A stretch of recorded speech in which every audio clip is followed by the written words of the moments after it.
And call this March 7th meeting of the Utilities Commission to order. Start by the approval of the minutes from the February 1st meeting.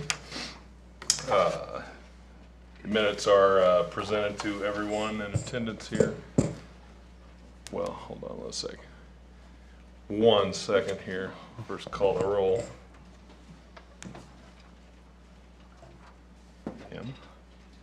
Well, April will call the roll.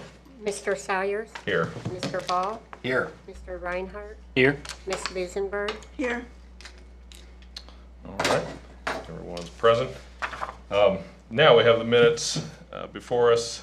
If there are any additions or corrections that need to be made, I'll make a motion to approve the minutes. I have a motion. I'll second it. I have a second.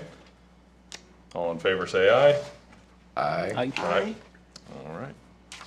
Minutes are approved. Moving on to the adjustment of the journal, we have some February adjustments here.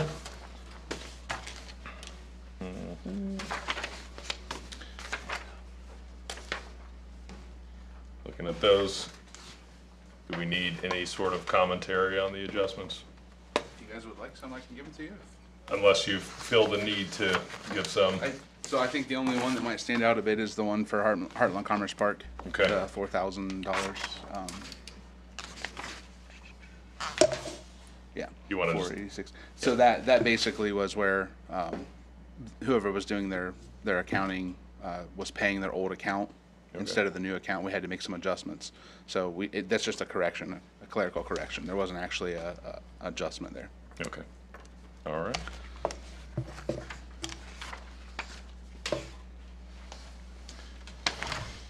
All right. I'll make a motion to approve the adjustment journal. I'll second. All right, we got a motion by Mr. Ball, second by Ms. Busenberg. Any comments? Nope. All in favor of the motion? Aye. Motion passes. Moving on to new business, we got the issue of stage at 406 Johnson Avenue. Mr. Stage, if you'd like to plead your case, sir. Thank you, You'll- Mr. Salyers. If you'll state your name and your address, even though we just did that. Yes, my name is Eric Stage. I'm the owner at 406 Johnson Avenue. All right. And the business I come with you today is I had purchased the property in early of December of last year. And there was a sewer assessment placed against the property in the form of a lien with totaling just under $800. When I purchased the property, they had done a title search for any kinds of liens on the property. And I have a copy of my settlement statement here stating that I was not informed of this near $800. Who would I pass this to? Thank you. For he's got a copy.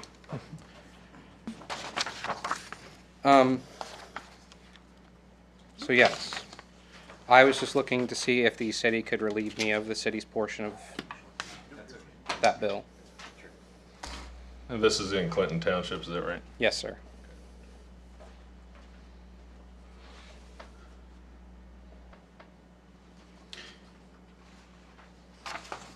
Now remember, I'm trying to think back to the last meeting. We had discussed that we probably can't relieve him of, There would be three pots of money. There's the fee to pay the county right, because the lien, once it's recorded, there's a fee Right. to release it or to process it. I'll look at Rob for the right word. And then the unpaid Clinton Township membership fee. We don't have so those two things we wouldn't have authority over. I have those totals too that you guys Yeah, asked for. so Brad would like to, yeah, let's do that. So the Clinton Township revenue total would be $199.35. The Clinton Township premium, they get a quarter of the 40% premium, would be $160.20. And then the 10% of the county's fees would be $76. So that total is $435.56. And what is the total lien, what's the total? The total lien amount? Yeah. It is on.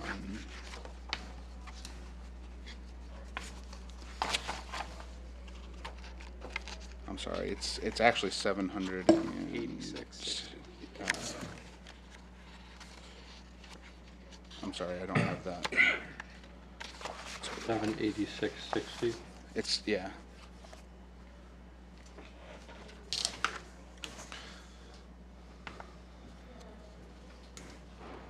So we have the total amount, let me just see if I understand this. We have the total amount of lien, and the 435.56 is the part that we can't legally release, and so that leaves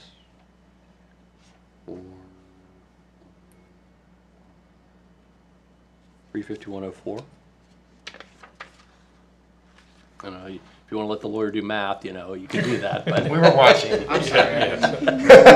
I guess the question for the lawyer is, what responsibility does the closing agent have for, or, you know, what, obviously this is something that they missed because it was being processed by the county.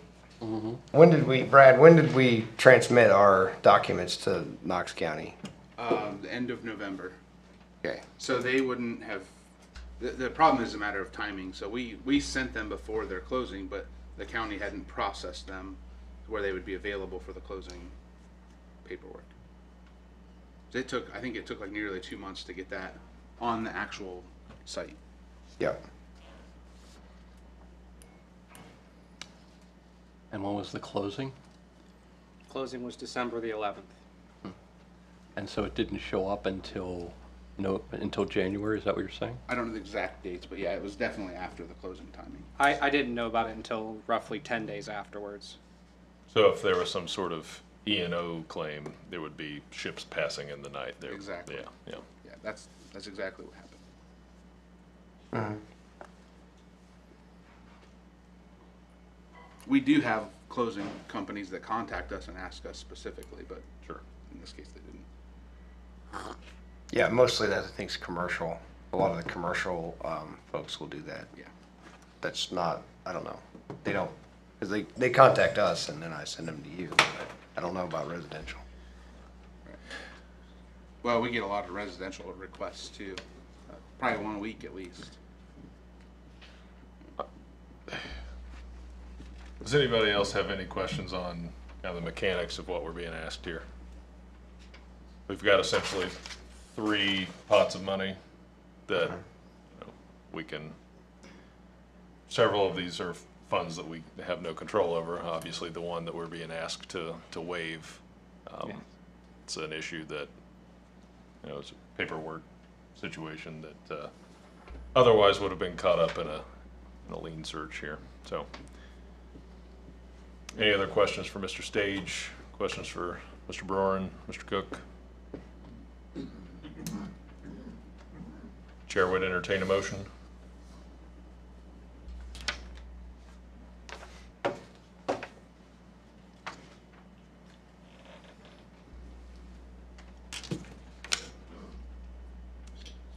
There seems to be math being done. Yeah. He's checking the lawyer's math. And we're gonna hope that the engineers can math correct. Yeah. You're doing You got it. Close. All right. Did I hear the number wrong? 199.35, 160, 30. Is it 160, Brad? 160.20. 160.20. 199.35, 160.20, and 76. Okay, we heard the numbers differently, so we don't have the same answer. It's 76, what? Is that right here? That should be 160. 160. Yeah. And 76, what? 5 plus. I don't actually have that total.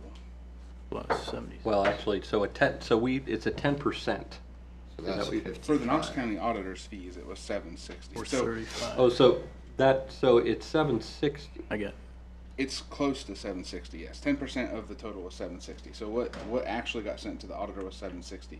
the letter that the property owner received was a little higher because of the way we had to reprocess all of our liens, so the timing changed a bit, so there was a slight change in that. So the 786.60 is not right? Correct. It would be $760. You said it's 786.60 is what you think? No. Okay. No. So there's some confusion. Let me explain that for a second. So the letter that the homeowner received was higher than what we actually sent for lien, because when we went to submit the lien batches, we had to reprocess because of our billing software. We reprocessed, so the total changed a bit. So the actual amount that got processed and sent to the county was $760. Gotcha. Okay.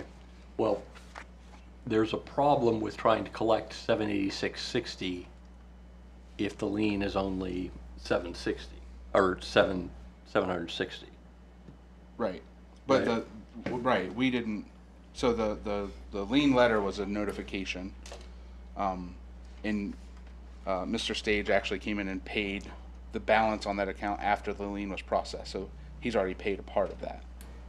No, I'm saying you send a letter that says 786.60. Mhm. We reported to the county 760. Yes. So that's what we collect, right? Correct. Okay. Yeah. Okay, so another question. Is the account currently paid in full? Yeah, the account, yeah, because the lien gets pulled off. of Right. it, the- yes. So the account is. From January, all payments have been made, correct? Yes. Okay. So this account has changed, right? This is actually the previous owner's account, Yeah, because this account's sitting back in. right? Which that one is at zero, and the adjustment amount has been sent to the county, so that zeroes out our account. So that account is sitting at zero. It's all at the county at this point. Mr. Stage has his own account now moving forward, and he has kept that up to date. Great.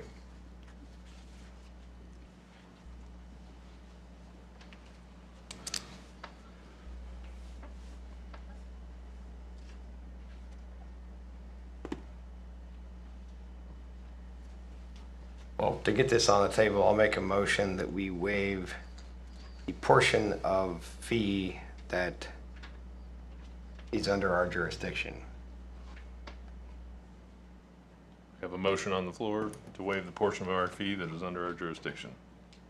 For Did the we sum determine of, 100%. approximately how much did that end up being? I would say 100%. Our estimate is $324.45.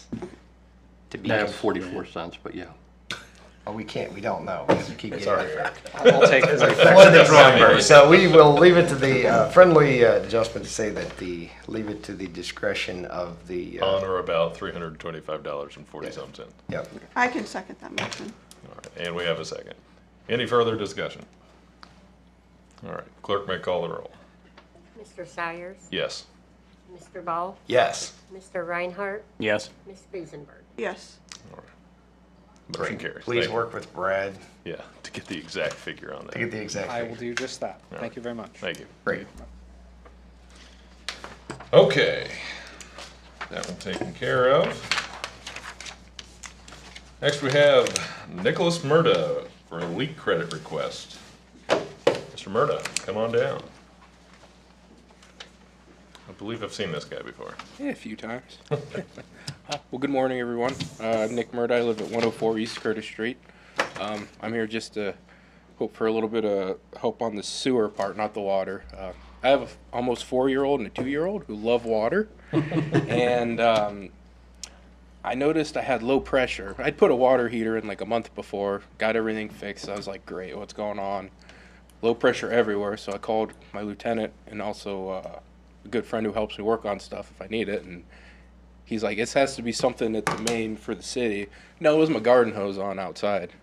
It was on for about a week, so my sewer part of my bill was $574.41. My water was $379.16. I don't have any problem with the water part of it. My normal bill is $60.78, and that's been consistent for like 8 years. I think only one time I've ever been late, and for whatever reason I forgot and paid it right away. So, yeah, that's all I really got. Pretty simple. straightforward. 4-year-old got me. I don't have any proof. Because I just kind of ran over, checked it. I was like, you gotta be kidding me. Turned it off when it's like laughing because I'm like, that would make sense. Toddlers love water even in January. Oh, I will make a motion to credit the sewer portion of this bill as stated. I'll second it. Got a motion and a second to credit the sewer portion. Any questions or comments? All right, clerk may call the roll. Mr. Sires, Yes. Mr. Ball, Yes. Mr. Reinhardt, Yes? Ms. Bisenberg. Yes. All right, motion carries. Awesome. Greatly appreciated. You guys have a great day. Good to see you. All right. Right. Next up is, I assume, Jamie, is that right? Jamie Day? He contacted the office and asked if he could be added, never followed up with us, so I wasn't sure, so that's why he's on there as unconfirmed. Okay. So, assuming he's not showing up. Well, maybe he'll be here later. Yeah. We will skip Mr. Day. All right, now we'll go to water meter replacements for meters over 2 inches in size. We just started this one? Sure. What do you want to do? So as we were looking at last year, we noticed a drop in revenue. We didn't meet our expected income for 2023, and Aaron and his team did some statistics investigation. What we're realizing is in the probably the 2000, look at Dave, maybe was it 2018, we did a big push to replace domestic meters. That was pretty successful, but what we've realized working with Josh and Aaron is our 2-inch meters and above are aging out. They're in the low flow, basically they don't measure water flow on the low flow, and we had some of those tested probably in 2017 on the low flow, high flow. Some of the older meters, once they get to past 15 years, we're giving away a lot of water. So looking at the finances and looking at the where we are in the world, our proposal is that we focus on the TIF district number 1 to partner with that funding to replace commercial meters systematically. That's about 1/10 of the city, and it has, between that and the TIF district number 2, probably has a majority of the commercial meters. So this could be a way to start the process of fairly metering water and avoid a large burden on the utility, since water system parts are approved aspect of that TIF district. So, add something? And start to look at the rest of the city also, the large meters, and change them out systematically. Yep. So this would give us a little bit of a kickstart, because looking at the accounts, we wouldn't make a big dent in it with our approved appropriation package. For members who are sort of, TIF is tax increment funding. And so when you declare a TIF district, we take the additional property taxes above what is there at the first, when you establish it, and you put those into a separate fund that the city then is able to use for improvements within the district itself. In this case, we'll be using TIF district funds to fund the purchase of the water meters rather than the utility's own money. Yep, inside that district. So you're restricted to that 1 square mile. And the TIF district number 2 is paying off debt for a construction project and doesn't have money to participate. So the other areas of the city we would need to use our meter account. And the other thing is, so meters typically come half out of water, half out of wastewater, because except for like the gentleman in Clinton Township, we are selling metered sewer. So you sell the water, and then there's an adjustment factor to take the water plus the solids. So. All right, well, questions? Would it be, I assume not, but would it be taken, would anything else be taking a backseat to this, as far as TIF funds are concerned? No, Okay. I don't know if you guys want a motion. We're not really spending money. We'd be requesting that through other channels. Just an update. Okay. Well, we will move on then to stormwater inspections. Right, we just, in January and February, we've tried to systematically get out and check all the job sites, and just want to keep the word out that people have gotten, I think, pretty much every job site that we've inspected has gotten a violation letter.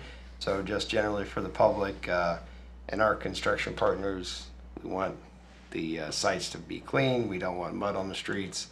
We are actively enforcing those rules for our companies and for the other developers. So we're always open to people reporting things to us because we're not out there every day. But we have sent out a large quantity of violation letters. So. And if the community would like to report that to anybody, who would they report that to? They can call the engineering office, 740-393-9528. All of the emails for us are on the website. There you go. Call 211 and they can transfer you to us if it's hard to remember our number. All right. So now we'll move on to utility commission bylaws.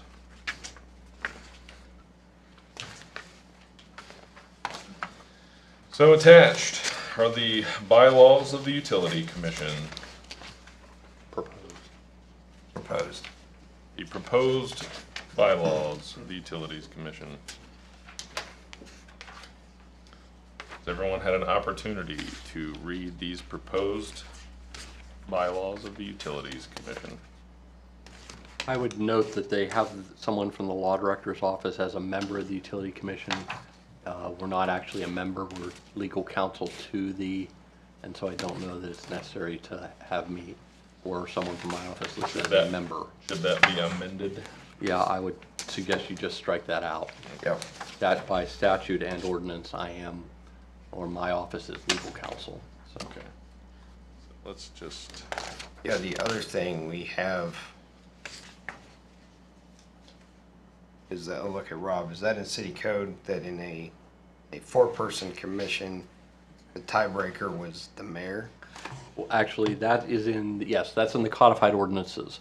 At the time when the city, we'd had 3 members, they then went to add 2 members from the public.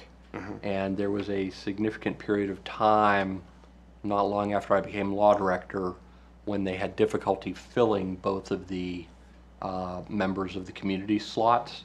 And so at that point, they went to a 4-member commission, understanding that there may occasionally be a tie vote. And then I'm not sure who suggested it, but the suggestion was made that the mayor could then be the tie-breaking vote in case of a 4-4 tie, but that's very specifically in our own ordinance. Right, so under membership, we would need to list the mayor under his specific role as the tiebreaker, because he's not listed under article. Yep, that would make sense. And then I noticed also the quorum says 4, but that's also all of the voting members. Thought we had discussed making that 3 or 2, probably 3. 3. Because I don't think the quorum should be the No, 100% of the voting members.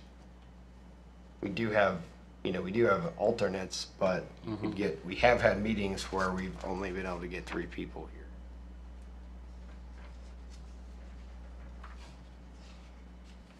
I would suggest that 3 would be the appropriate number, not 4. Yeah.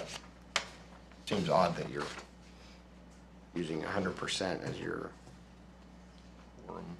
I feel like this is not the one we looked at earlier. so how about we review these for another month and then come back with a revised copy of these. Who should we send suggestions to? you can send them to me and I will work. April, did you prepare these? Who? Okay. The mayor. We received these from the mayor. Okay, well, I will work with the mayor, and if anybody would like to review these and send me comments, I will work with the mayor and we will prepare these. And we'll bring them back in April and the month, not the person. And, That's good. That was good. I like that one. That was pretty you're good. welcome. I'll be here all week. And, He's like, which month is April bringing these back? and maybe we can approve them then, as amended. Sound good? So, we'll give them a first reading. How about that? Sounds wonderful. All right. See, and then, I'll let a first reading. How about? All right, and Phase 7 RK1 Water Treatment Plant. Our illustrious AD of the water treatment plant just arrived. Dun, dun, dun. Apologies. Oh, you're fine. You're Right on time. So, in case anyone doesn't know me, I'm David Hall. I'm the Assistant Utilities Director out at the Water Treatment Plant. We're at Phase 7 for our operational technology upgrade out at the Water Treatment Plant. We started this 4 years ago. We've taken a phased approach rather than creating one giant project. What we decided to do is break it into little pieces, and then our staff is doing most of the physical work, and then we're contracting for engineering and implementation. And last year was our biggest chunk, and it was big enough that we had to take it to council to get it approved for not bidding. We just wanted to be able to continue on with the contractor we've been working with. And this is a continuation of that. So last year we did filter control. This year we're doing what's called RK1, which is our primary operational technology hub. It's where all the data from all around the plant comes in and goes out to our SCADA system. I don't want to baffle you guys with a bunch of technology terms, but that's how our operators interact with the plant.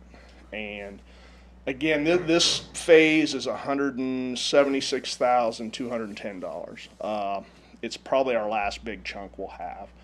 But we'd like to continue on with the contractor we're working with, so we'd like to do it in a no-bid fashion, because for security reasons and everything else, learning curve, if we had to put this out to bid, there'd be a huge learning curve for anyone that wanted to bid on it.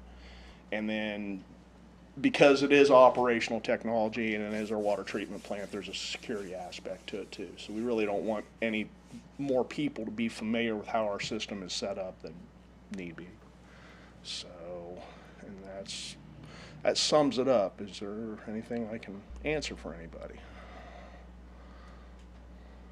Maybe talk to us about like what we had to do when we didn't have the control system with the backwash. Give us an example of what happens when it doesn't work. Well, last year was Phase 6, and originally last year Phase 6 was supposed to be what we're doing this year. But we had to shift gears because we were saving filter control for the last part of the project. Filter control failed on us. The legacy equipment we're working with this year is basically 25 years old. It's 1995 technology.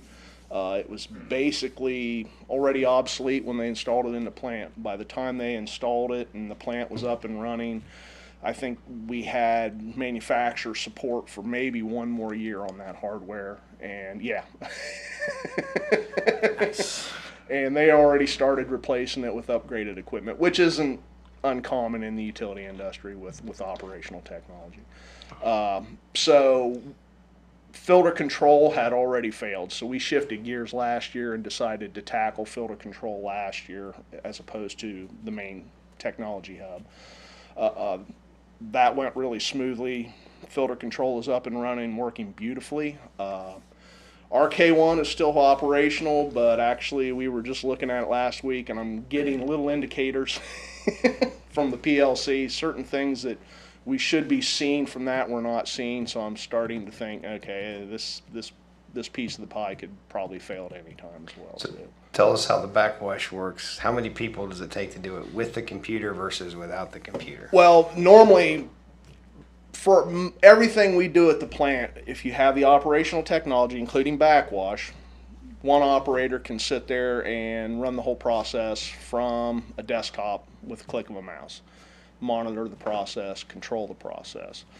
When we had that system fail here last year, we were now down to 3 operators it took to run anytime we wanted to do a backwash, it took 3 operators. So with staffing and everything else, a lot of times we were holding operators over just to have enough people to be able to complete those backwash functions. So we incurred a significant amount of overtime throughout most of 2023. We finally went operational with the new equipment in late November, actually right before Thanksgiving is when we finally got up and running. Until that, we were doing, it took at least 3 people to do the backwashes, and we'd be in the same boat with RK1, because with RK1 down, the plant would be blind. All the equipment would function, but you couldn't see it from a central hub. You literally would have to have multiple operators continually walking around the plant, continually monitoring every piece of equipment. It would take a bare minimum of 2 operators a shift, and during some operations it would take at least 3 operators. So it would tax us with the staff we have. So, and being significant added expense. Rob, question for you. What are the conditions we need to check a box to go to council with a no bid request? There are specific provisions for certain utility things, and we'll do it the same way we did the previous ones. Okay. I will make a motion to move this project, that we request the city council to move this as a no bid project. I can second that motion. We got a motion and a second. Move Phase 7 RK1 as a no bid project to council. Any comments or questions? Not? April, can you please call the roll? Mr. Sawyers, Yes. Mr. Ball, Yes. Mr. Reinhardt, Yes? Ms. Dusenberg. Yes. Motion carries. All right, with that, see no old business, other, Can I have something in other? Can I get? yeah, Yeah. No, I was just, for the benefit of the public, could we, and I'm assuming this is being done elsewhere as well, and I think we have discussion coming up in the upcoming council meeting, but for the ordinance 2024-08, changing the job title, wastewater superintendent, to superintendent to assistant director of utilities. yeah. Could I get a little description on what that is? Because I'm assuming it's probably statutory, is it not? No. No? No. Okay. So I can give you just a very brief description, and I think Aaron can also. So when we reorganized, if you remember that at the end of last year, we essentially created the position AD of the Assistant Director of Utilities, which is basically David's counterpart over in wastewater. We already had the position on the books, Superintendent of Water or Wastewater. Okay, we hired the individual under the position of, which is his name is Charlie Brown, as Assistant Director of Wastewater, Assistant Director of Utilities Wastewater. Okay, but that position in our code doesn't exist. Doesn't exist. Okay. So And that's what I we need to- figured. yeah, we did. It's really more of a It's a housekeeping clerical. thing. Yeah. Right. Yeah. We just need to transition the name. Okay. So not creating a new position, not Right. changing funds, not just Has the same Change the job title. description and Yeah. everything. Right. It's just Okay. a name change. And that's what I assumed. I just Because wanted to everybody ask. else are assistant directors across the utility, and so we just made it consistent. Yep. Okay. Change in job title. Thank you. Okay. So there's that. No written communications? Nope. Want to acknowledge Mr. Kester? Do you have anything to? No comment? Okay. Well, that said, all hearts and minds are clear. It is 9:05. I'd call for adjournment. Motion to adjourn? Motion to adjourn. I'll second that. Second. All in favor say aye. Aye. All opposed can stay here. Great work. It's a Bruceism. Enjoy Hawaii, my man. He's watching. I know he is. He's watching us. Yeah, 2 a.m., whatever. Making sure. I was watching last night. All right. Good work. Good work, Dave. Thank you. Utility spokesman. What's that? Utility spokesman. Utility spokesman. Getting his dress blues. Dress blues.